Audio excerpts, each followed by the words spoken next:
Good afternoon and welcome to the debut spotlight on Mighty Blaze.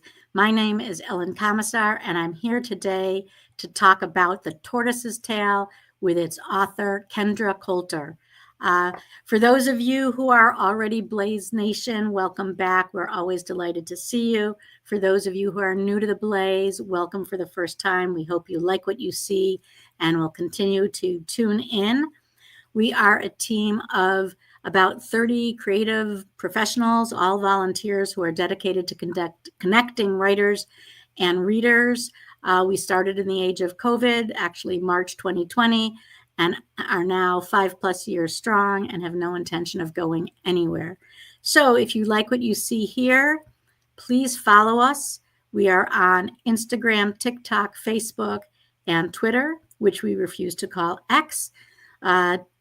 Twitter, for some unknown reason, has suspended our account, and we're trying to work that out. So you can still find our tweets about our shows by searching for A Mighty Blaze, and you'll get all our good content there. We also have a website, www.amightyblaze.com, and you can find all sorts of information there, including a link to sign up for our wonderful email newsletter, which will include information about all the upcoming shows and some links to our past shows and other literary news of importance. So welcome, Kendra. Thank you so much, Ellen. It's wonderful to be here. Well, it's wonderful to have you. The Tortoise's Tale came out in November, and I couldn't squeeze you onto my November calendar, but I'm delighted that I was able to put you on December. And this is a wonderful book. It's a fable, it's an allegory. We'll get into all the details, but let me just share what some other people have said about it. The Library Journal gave it a starred review, said it was both beautifully written and thoroughly researched and will tug at your heartstrings. And they liked it so much, they named it just recently as a best book of 2025. Booklist called it quiet but beautifully written debut that will resonate particularly with animal lovers and readers. It is written in unhurried prose, and the tortoise's perspective offers meditations on love, nature, beauty, and cruelty. Shelf Awareness liked its wry humor and keen observational eye. Many authors praised the book.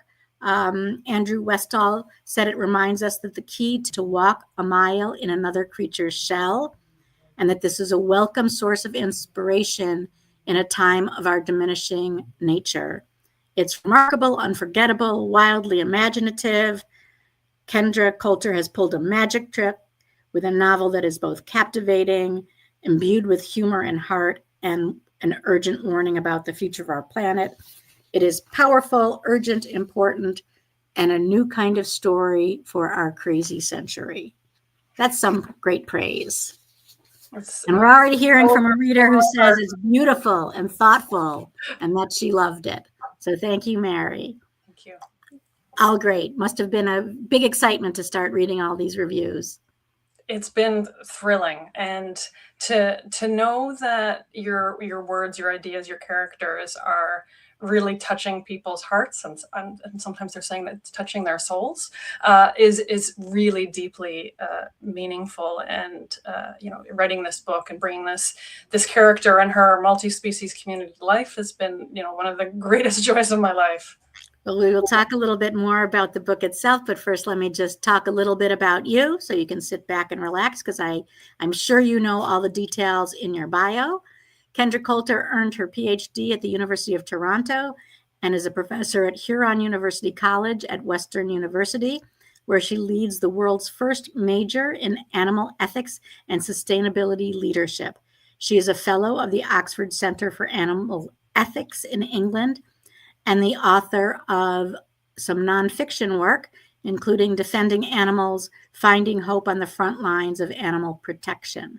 And of course, since this is Debut Spotlight, this is a debut novel. So welcome. So happy to be here. We are delighted. So I always like to start with the assumption that not everybody had a chance yet to read your wonderful book. So in a very brief nutshell, can you just describe who our narrator is and sort of what the background of the story is as the reader will encounter it. Our narrator is a giant tortoise, and this is her memoir. So she is a musical connoisseur. She is a foodie. She is a lover of correct grammar and justice. If you know anything about real tortoises, they live an extremely long time. And our narrator is no exception. And so you get to experience her extraordinary life in this remarkable story over quite some time. Part of the fun is the mystery of determining just how old she is, so I won't give that away. But she's taken from her ancestral lands and placed inside an exclusive estate in California, where she becomes an astute and quite nuanced, often comical as well as heartfelt observer of people and the other animals with whom she spends her long life.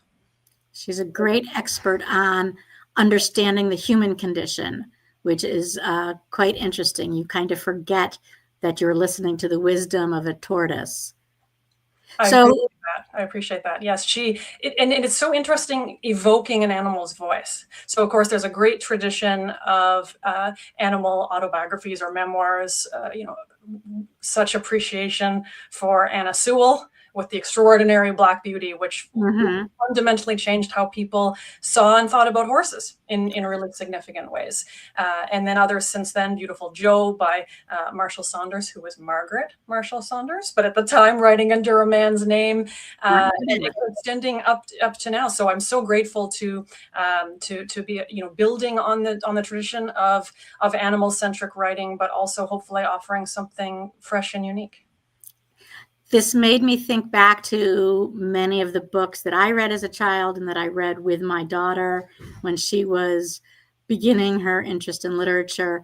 But it also reminded me, as I was going, of Watership Down, which was a huge book in early 70s about a warren of rabbits and telling their story. And apparently, I just looked it up, people now refer to it as a children's book, even though it was certainly considered an adult book and was a bestseller at the time. So do you see this book as having sort of that dual audience potential? Possibly. I mean, I think we would say, as the young people say, all the feelings. There are all the feelings in this book. There's great joy and whimsy. At the same time, there's some pretty devastating and dark things that happen. So when I was writing, I very much tried to think of the emotions as an arc. That if something more difficult happens, we need to bounce back and give readers time to respond and find the joy. And in many ways, I think that mirrors life.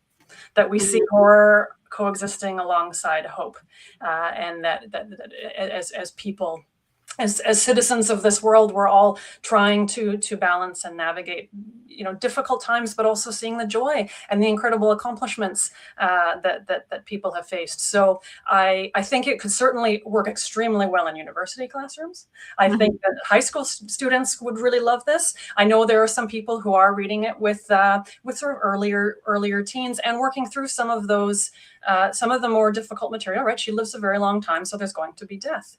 That said, think of a great book like Charlotte's Web, of course, children's book, death. You've mentioned Watership Down, even things like Bambi. That children have this immense connection to animals a lot of the time, especially when they're able to access animals, whether it's in their homes or their neighborhoods or in other environments. Finding Nemo. Yeah. And how do we respect that? That said, it's still, it's primarily an adult novel. But I hope it appeals to a broad cross-section, animal lovers, music lovers, history lovers, book lovers, of course. So I was fascinated. You talked about the tortoise, who has many names, one of which is Magic, given to her by a young girl who becomes her lifelong best friend. And you talked about some of the attributes of Magic and her love of food and nature and other animals and music. And I'm wondering, are those things that you also love, or did you just decide that those are things this tortoise should love? Such an interesting question. How did she come to life? I mean, there is a real tortoise who inspired her, but her as a distinct character, I think she was just inside me. I mean, if readers may notice that she never uses contractions. There's not a single apostrophe in the book unless it's someone else speaking. So she feels that every word should be spelled out in full. And when she's placed on this estate, as you've mentioned, Ellen, she becomes friends first with a gardener, a Japanese gardener. She then becomes friends with a young girl, and they have a really extraordinary friendship that lasts a very long time. And so it was in many ways about putting her, the tortoise, into this community and just finding and feeling her voice, how she understands the world, how she understands other people and other animals. At first, she's hostile might be too harsh of a word, but avoids people, because what she knows is that they took her from her ancestral lands when she was very young. She can't quite remember exactly what happened to her, but she has these sort of sensory and visual memories of being taken and temperatures changing and very bright lights. And so I think readers are inferring that she's been taken to a museum or a zoo or a university or a laboratory of some kind, but then she ends up in this estate. And it's a very different space with palm trees and beautiful flowers. And of course, very important to her is that she samples all of the garden and determines what she wants to avoid. But over time, she begins to have this love of music, to find the music of the birds as meaningful as the music of the people that begins to emerge. First, here's jazz and big band to give readers some sense of time. And so there are elements of her and of me in her and my spirit in her. But at the same time, I think she is very much her own distinct being. And I do have to say, Ellen, she would love your top, and she would say that it looks absolutely delicious, those flowers. It probably does. Lots of little flowers on it, for those of you who are listening in. So one of the fun aspects of the book, and there are many, is the music, because there are references to these musicians, and I found myself on Google looking up musicians, some of whom I never figured out who they were, but there's certainly references to Billy Preston, the Smiths, Nina Simone, Wham, Mariah Carey, a band I've never heard of called Doug and the Slugs. And Great then Canadian band. You should give them a listen, Ellen. Great Canadian band. Okay, I will. And then there's this one sort of central character. I won't give away too much about him, but this guy Melvin, who moves up to Minnesota. And I was convinced that he must have become part of the Prince music scene, but I could never really figure out who he was. Are those just meant to intrigue? Is he a real person too? You've captured some of the the tortoise would not like me using the word capture. You've identified some of the trickier musical figures. So for folks who haven't yet delved into this, I did research. And you supplement it with research, which is fantastic. I so appreciate that. Music is not only is she a musical connoisseur and musical expert, she begins the novel by announcing some of her favorites, ranging from, yes, Tchaikovsky and Nina Simone to Phil Collins, Shania Twain, and Beyonce. Give you a sense of some of the time frame there. And so she gets to meet some real people from history. And it was such a meaningful, just truly fun element of writing to try to capture these little touchstones and little markers that some or many or even all readers might identify. So whether it's a particular song, whether it's an artist, a politician, Hollywood actors, because she's in California, and so forth. So someone like Billy Preston is less easy to recognize, and more often, because that's a piano playing man, people are thinking that that's Billy Joel. But Ellen, you're absolutely right. She meets Billy Preston, extraordinary piano player, often called the fifth Beatle. Right. And yes, there's a whole chapter about the unnamed singer, the twirling singer, for folks who I think will have a lot of fun figuring out who that is. That chapter is called Eighth Wonder. And so the term Seven Wonders might be a bit of a hint about who she is exactly. Melvin was a fictional character. So Melvin comes in perhaps about halfway through the novel, and he's in the estate. He's the primary resident at the estate in this significant period, mostly in the 70s, in the 1970s, and he is a fictionalized creation, very talented museum, very thoughtful. But you are correct that he leaves to go to Minnesota, Minneapolis, to work with a musical genius. What I lose in sunlight, I will gain in opportunities, he says. So yes, he goes to work with Prince. He's sort of a producer, behind the scenes genius. And there's, I hope, a very delightful return of Melvin, in the sense, I won't give anything away in terms of the ending of the book, but about two-thirds of the way through, it's the 80s, the tortoise hears a song on the radio, and she says, there's something about it that reminds me of Melvin, not the words, more the music and the energy. It's about horses and a car, and it's Little Red Corvette.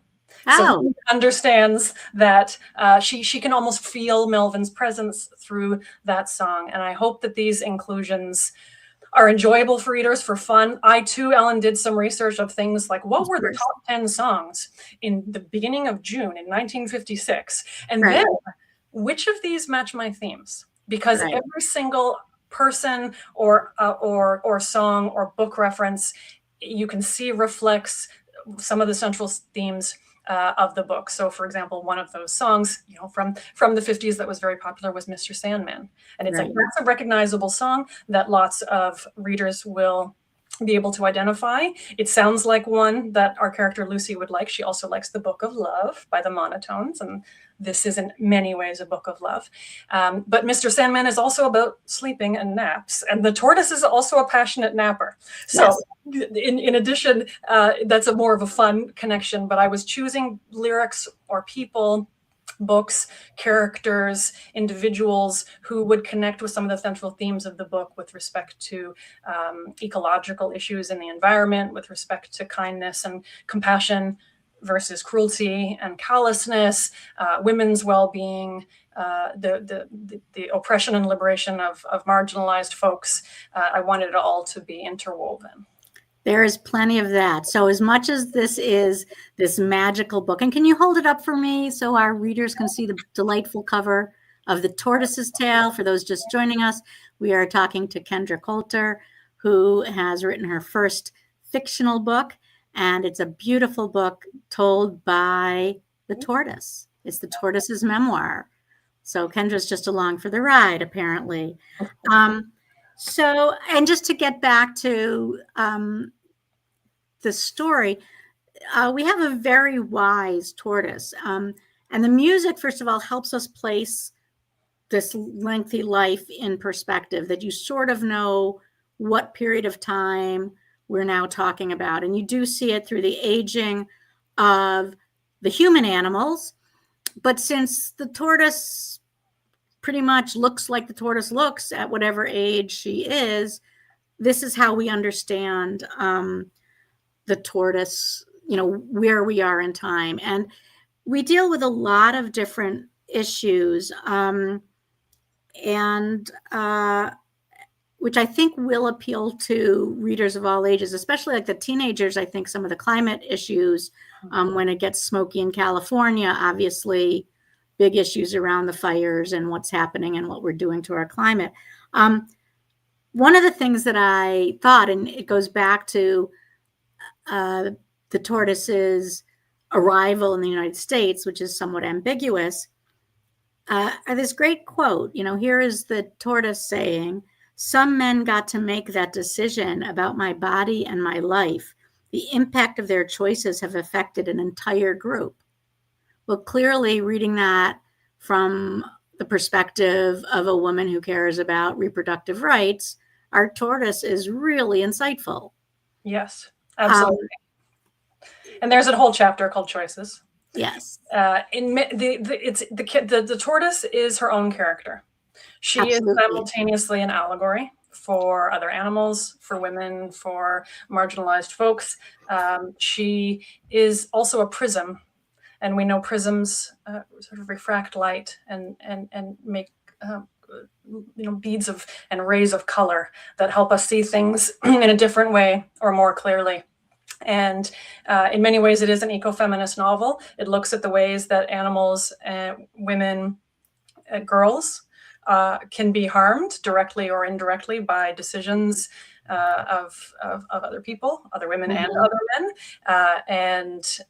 The tortoise, because she's a reptile, is able to look with a slightly different perspective on mammals. Many of the animals around her are mammals, right? There are donkeys and alpacas and dogs and humans, Homo sapiens. Mhm. And so she's able to look at things that are a little bit unusual. Egg laying is part of her biological imperative. It happens early in Yes. the book, but at around age 30 or thereabouts, giant female tortoises would begin laying eggs, and they lay their eggs and they move on. And some of those eggs will become small tortoises if there's the mating with a male. She is alone, so those eggs will simply remain in place where they are. But it's part of her cycle. The way she tells time is often through seasons, and the sun. She knows things like Christmas, and she knows things like Hanukkah, and she knows summer. July 4th. Yeah, absolutely. July 4th and the fireworks. She's not a fan of that particular holiday, but she loves other holidays and celebrations, birthdays. So she marks time in different ways. But for herself, that's an annual. For the bulk of the novel, is an annual excursion where she will go away and be quiet by herself to a very remote area of the estate to dig her eggs.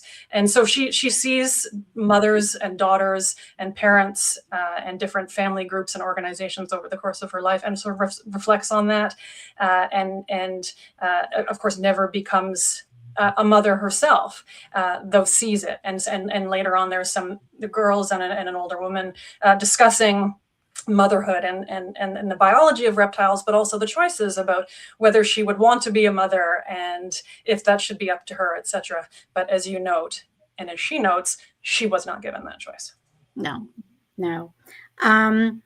And there's a lot of discussion also about reading and storytelling. The tortoise sees reading as the most influential and multifaceted learning of all, that we have a better grasp of the nuances of people's overt and hidden emotions. We can empathize and see how the seemingly dissimilar may in fact be connected. Clearly, you're a big reader. And you also talk about the tortoise realizing that there need to be better stories told about tortoises. Do you feel that there need to be better stories told about people as well? Were you trying to get at that in this book? Interesting. I mean, we have extraordinary authors around the world. So I think people are certainly doing a particularly excellent job of writing about other people. And there have been select, wonderful, powerful, compelling examples where we recognize that we all live in multi-species communities. We all live around grasses and trees.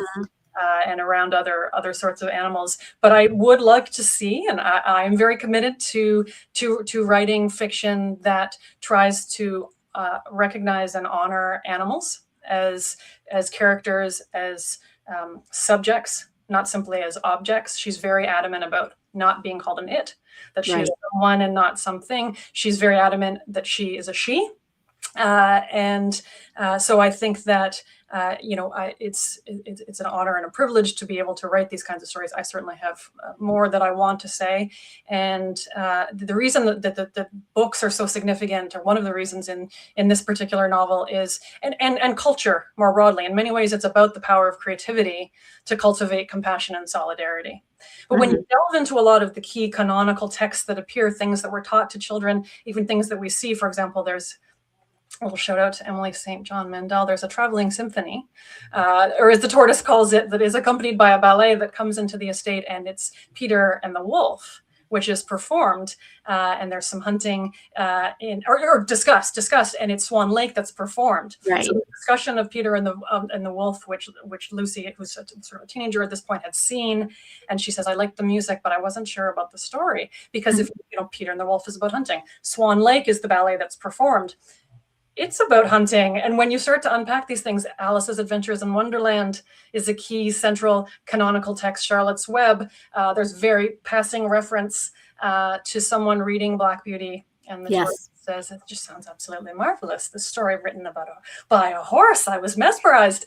And so I think that when we can begin, and I think that we are, and hope that we will continue to enrich and enliven the ways that we write about other species. Because if you look at the historical text, there's quite a bit of violence or omission, and I think we can do better.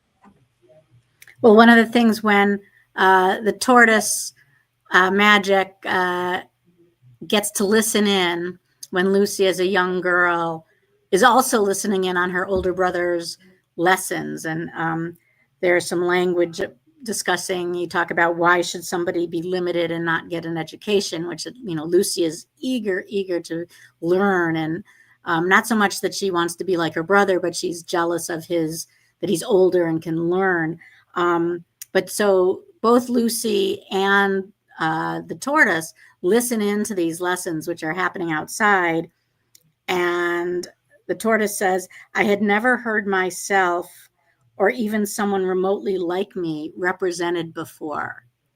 And obviously representation and who has the authority to write a particular story is a huge topic in the publishing industry, mostly about, whether men should be writing in women's voices, whether people of one race or ethnicity or culture should be writing about another's. Obviously, you didn't share that problem. There are not too many tortoises out there writing. But did you think about representation in that manner? Yeah, absolutely. Those when she says, better stories about tortoises, there need to be better stories about tortoises written by tortoises. Yes. That's allegorical, undoubtedly, and the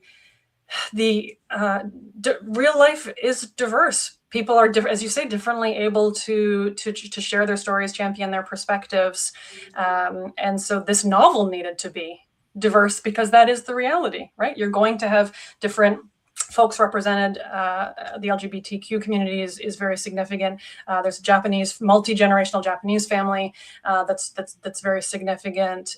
And fascinating. Yeah, thank you. Absolutely. Rooted in real history of the Japanese Gardeners Association was really significant in terms of protecting the labor rights of those gardeners who were often sort of freelancers working on their own and in different people's on different people's properties, and there's Indigenous representation in terms of a prominent Anishinaabe creation story is included, and I took very seriously discussions and consultation I had with Indigenous women leaders at my university and in my community about my desire to be an ally and to integrate those voices and Indigenous characters in ways that were authentic and respectful and rooted in solidarity. And so those were really important to me in terms of representation, but also the writing process itself. Did you have sensitivity readers?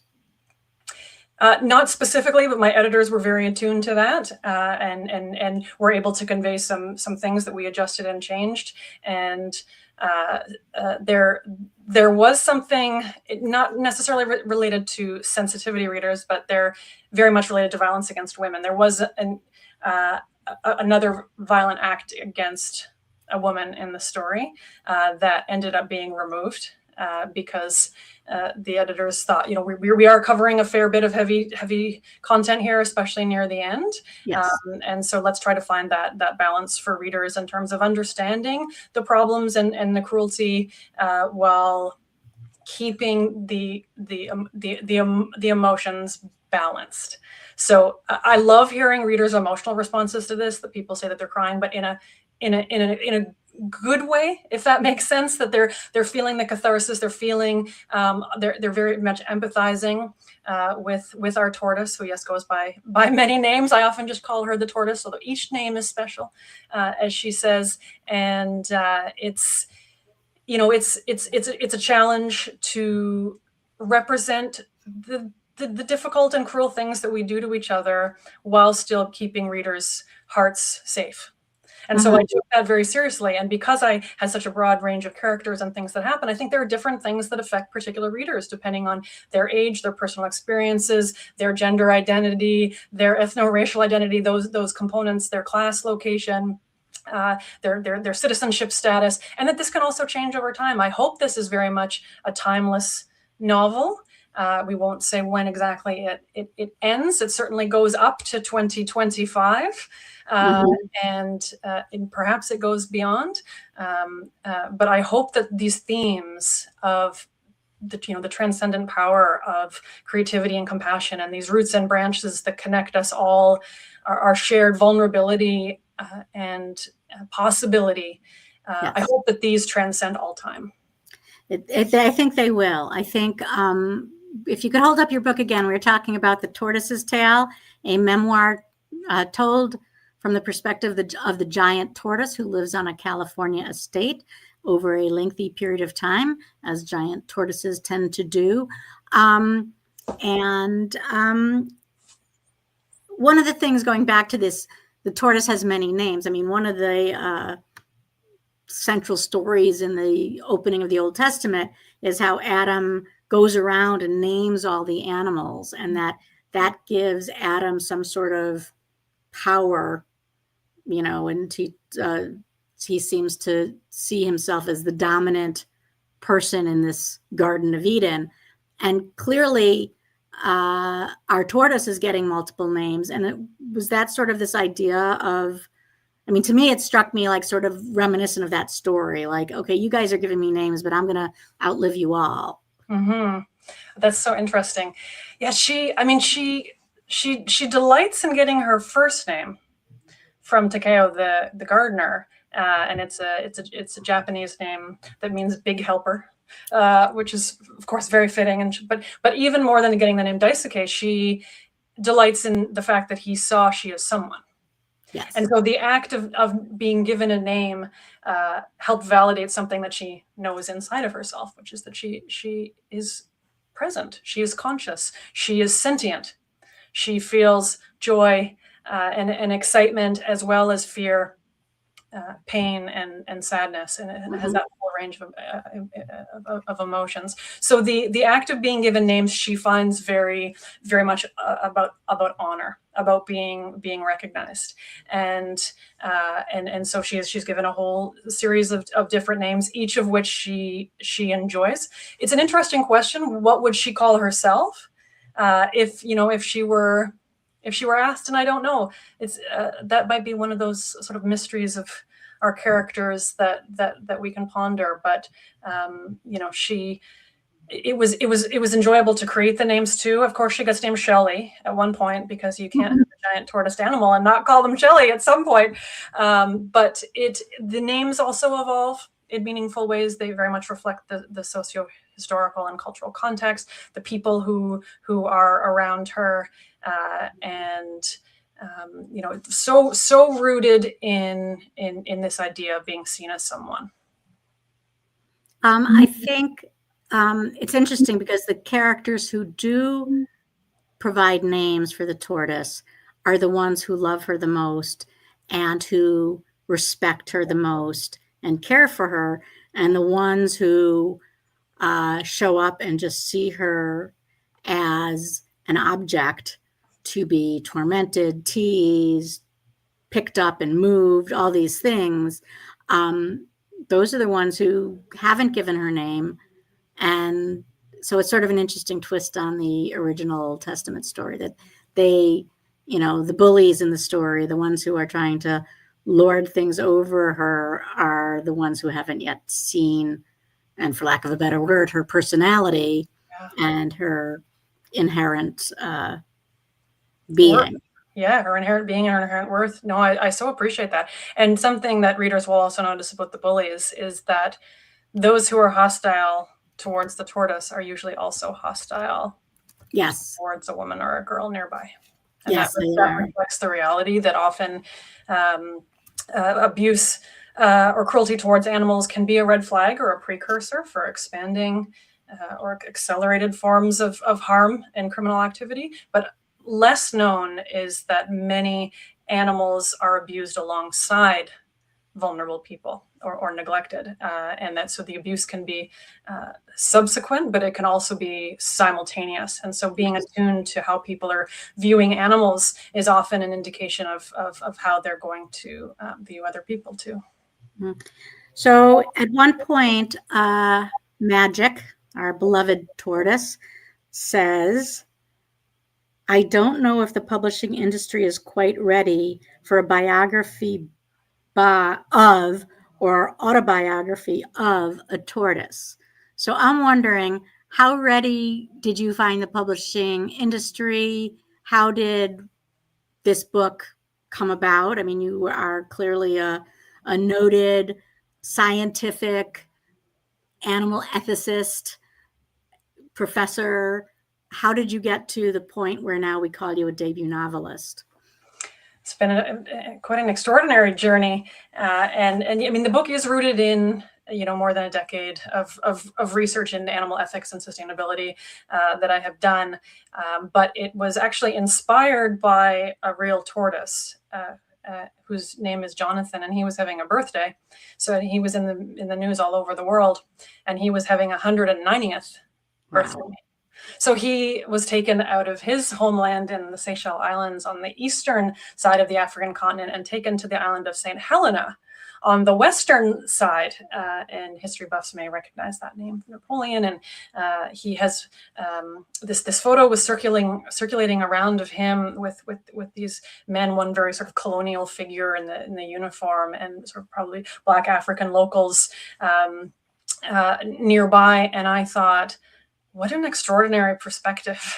He has outlived those men, any of their children, any of their grandchildren. He's outlived 30 different governors on the island of St. Helena. He has met royalty from multiple generations, and he is still alive. This year he turned 193. He's still on the island of St. Helena. And I thought, this is so humbling, yet simultaneously inspiring.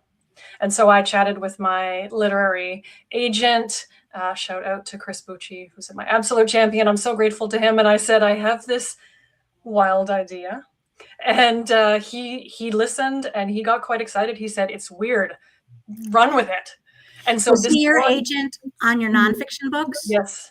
Okay. Yeah, absolutely. We've been together since the beginning of my commercial publishing career, so the story just poured out of me, and my first reader, like, speaking of Twitter, tweeted after I just beta read a book that affected me so much I burst into tears at Turtle Jack's.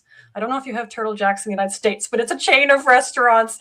And I saw this tweet at the time, and I sent her a message. I was like, is this my novel? And she's like, yes, it is. I'm so affected by it. It's so emotional. I need a few days before I can give you my thought. So that was the first sign to me, like, okay, I've got something quite special here. And you do. Of course, the editing process and changing and finding the voice and finding the characters, and so grateful to editorial support and copy editors. Serious shout out to copy editors. I'm a former copy editor.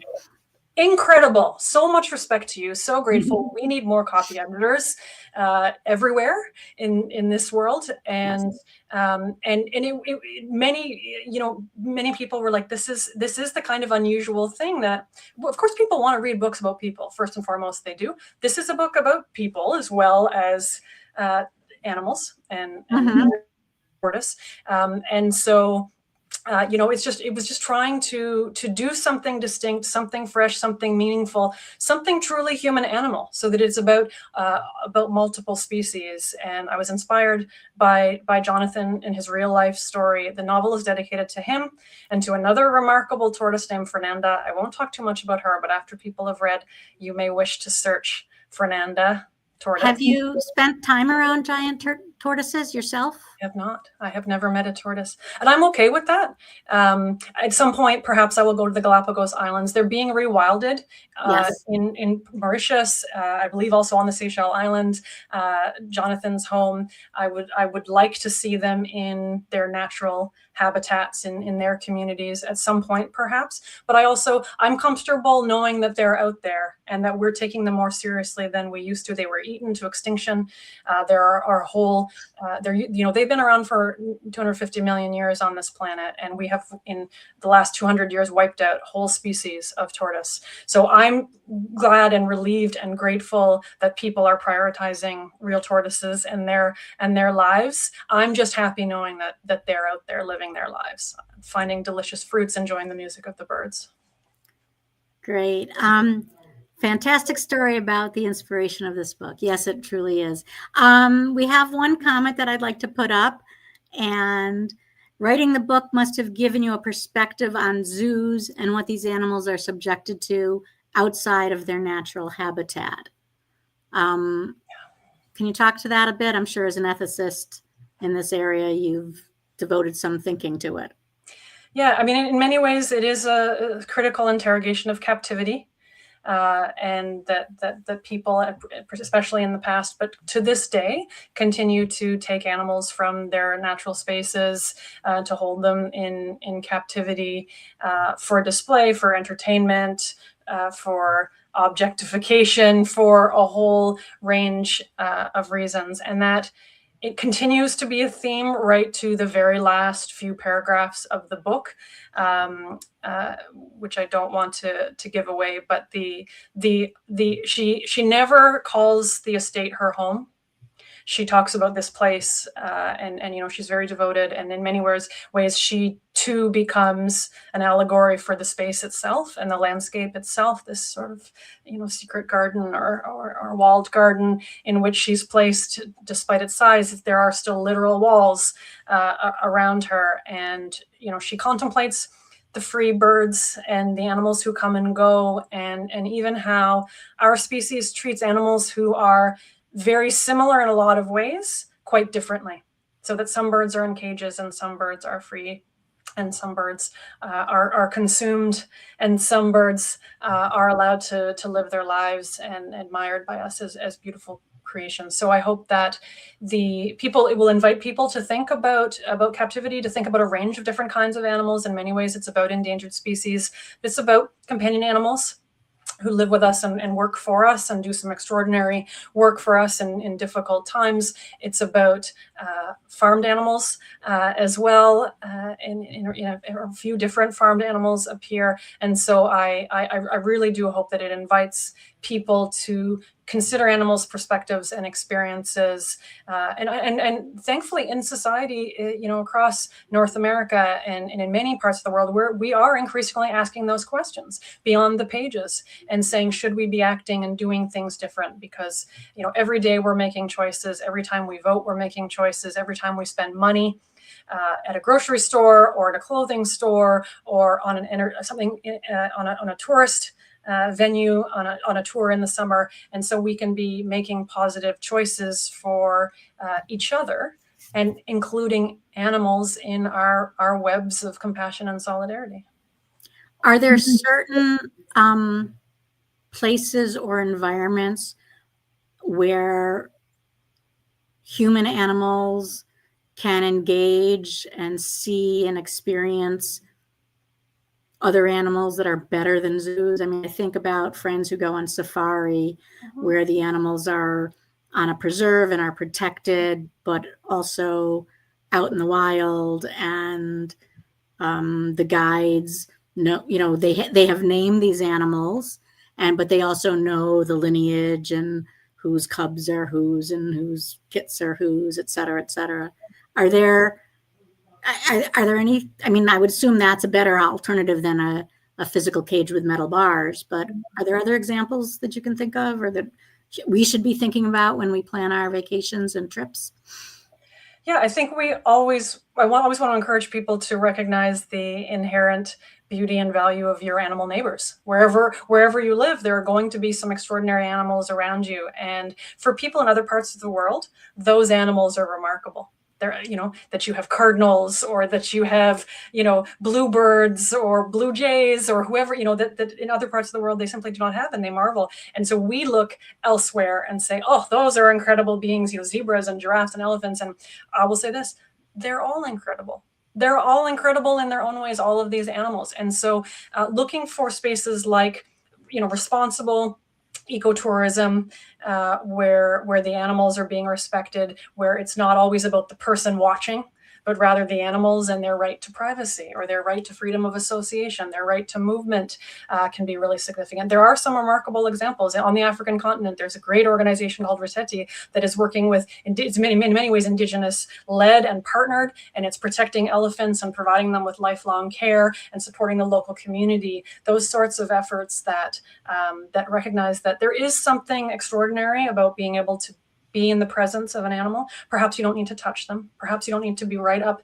near them, and you want to see them as free and natural as possible, looking for those. And sometimes the unexpected ones, right? I mean, we have donkeys in the story. I'm happy to champion the donkeys, and I will do so for my entire life. In the US, you have 14,000 wild burros. Who were taken out of Africa, brought over by the Spaniards, hence the name burro, which is Spanish for donkey, and used, worked, and then abandoned. But they're desert animals, so they've thrived. And so in communities like Beatty in Nevada and Oatman in Arizona, you see people trying to live alongside these animals and build sustainable economic futures. And so, I think donkeys are absolutely extraordinary. They're some of the hardest workers in the world. They're kind of unsung heroes. They have, adorable little knees and little feet and those ears. You can't get better than those ears. And so it's about, in some ways, challenging ourselves to see the beauty and to understand things from animals' perspectives. What would this be like for them? And how can I contribute in a positive way, whether that's at a distance and I never see them, or whether it is a little bit up close because I want to sort of bask and marvel in their presence, but understanding their perspective, empathizing with them and their views, and acting with humility, right? In many ways, we're just scratching the surface when it comes to understanding animals' minds. There's a whole field of bioacoustics that's listening to animals for things that we cannot hear. And there's some really exciting new research with turtles. Turtles talk to each other. So they talk to each other. This, with the technology, they've been able to hear. And perhaps this is the most amazing thing. So Ellen, we're having a great conversation here. When I stop, you almost subconsciously, because of how we've been socialized, wait about half a second. And I do the same for you, or a little longer if I want to think of a response. The turtles wait a minute before responding to each other, which is just absolutely perfect. So acting with humility. And I hope that this novel really encourages and invites people to try to think about animals' perspectives and how we can create a more humane world for us all. Well, we do know that our animal here, Magic, talks. And I found a few things that she said that were just really powerful to me. One is that she's funny. She refers to, there's a parrot, Preciosa, and at one point she says that Preciosa the parrot is as happy as a tortoise in the shade. So there we have an example of empathizing and seeing this parrot as completely similar without any hesitation. The parrot, our narrator, protagonist, also gives what I think is some wonderful advice. And it's when she's been picked on and people are mistreating her. She says, I decided to feel the hurt of others, not on top of me, but rather behind me, propelling me forward.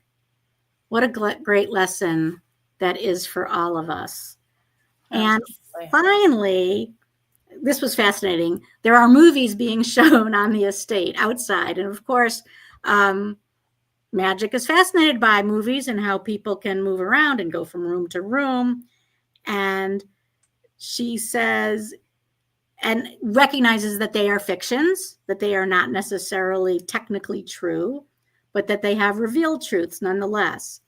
And I'm going to quote here. Even those that were unequivocally figments of someone's imaginations were instructive and illuminating, rich educational portraits. You can learn a lot about people by considering what stories they want to tell. And I think that's a wonderful way to end this interview, because we have learned a lot about you, Kendra, by this wonderfully magical story that you have told us, and what we have learned about tortoises in general, and in particular about this tortoise who came out of your imagination and onto the page in such a beautiful way. So I want to thank you so much for joining me today on a debut spotlight. I so appreciate that. Getting a little teary-eyed here with those beautiful words. Thank you Well, so very much, Ellen. I appreciate your nuance, thoughtfulness, sensitivity, care, the attentiveness to which you've approached this tortoise and what I hope is her beautiful tale. And I hope for everyone who listens that she will stay in your hearts long after the final pages. I'm sure she will. As my longtime viewers know, when I pick a book, I am looking for something that has staying power, that will touch you, that will teach you, that is beautifully written.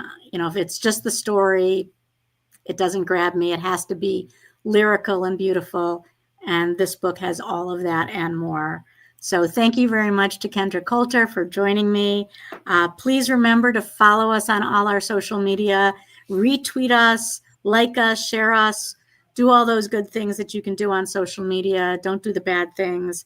And please join me for my next show, which will be in 2026, January 29th, a Thursday at 2 p.m., when I will be talking to Larissa Pham, who has written a book called Discipline, in which a novelist confronts her past when her former professor shows up for a tense encounter after reading her revenge fantasy book.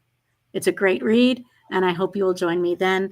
So until then, keep reading. Happy holidays, Happy New Year, and stay safe. Thank you.